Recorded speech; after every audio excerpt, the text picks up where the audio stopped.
नमस्कार दोस्तों, आप सभी का स्वागत है। आज हम बात करते हैं श्री पवन पुत्र हनुमान जी के बारे में। कहीं कहीं पर हमें ज्ञात होता है कि हनुमान जी का विवाह हुआ था। दक्षिण भारत में पाराशर संहिता के आधार पर हनुमान जी के शादी की मान्यता है। बात ऐसी है कि जब बचपन में हनुमान जी छोटे थे तो उन्होंने भगवान सूर्यदेव को फल समझ करके खाने के लिए दौड़े।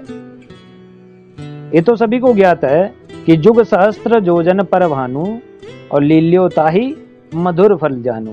हनुमान जी ने सूर्यदेव को अपने मुख में रख लिया था, वो भी एक मधुर फल, मीठा फल, सुंदर फल समझ कर।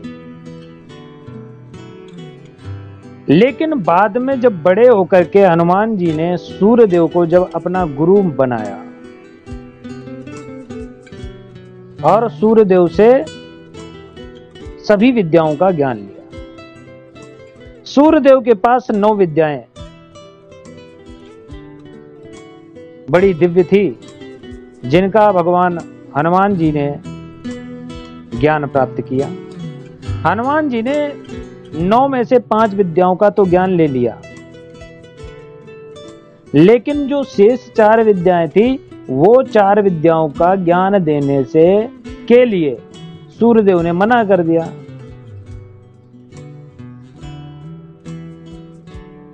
जब हनुमान जी ने पूछा, हे गुरुदेव, आप ये 4 विद्याओं का ज्ञान मुझे क्यों नहीं दे रहे? तब भगवान सूर्य ने कहा कि हे पवन पुत्र, इन 4 विद्याओं का ज्ञान प्राप्त करने के लिए व्यक्ति को विवाहित होना अति आवश्यक है। हनुमान जी ने कहा, प्रभु, मैंने तो संकल्प किया है कि मैं जीवन पर्यंत बाल ब्रह्मचर्य का पालन करूंगा। अब भगवान सूर्य के सामने बड़ा संकट खड़ा हो गया, क्या करना चाहिए? सूर्यदेव बाकी बची हुई विद्याओं का ज्ञान देना चाहते थे, लेकिन अब क्या करें? तब सूर्यदेव को ज्ञात हुआ कि उनकी एक पुत्री जिनका नाम सुवर्चला है, वो भी ब्रह्मचारिणी बनकर के भगवान की तपस्या करने में लीन थी। उसने भी एक सन्यासी का जीवन जीने के लिए चाहा।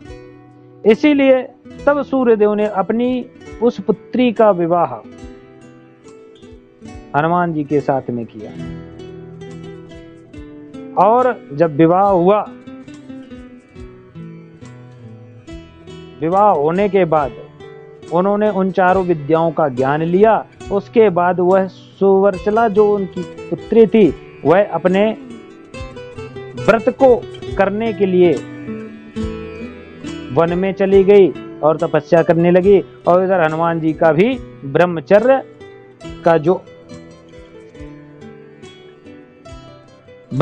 का जो उनका संकल्प था, वो भी पूरा हो गया।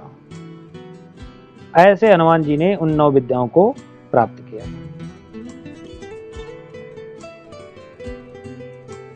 कहते हैं कि हनुमान जी का एक मंदिर भी है जो दक्षिण भारत में है।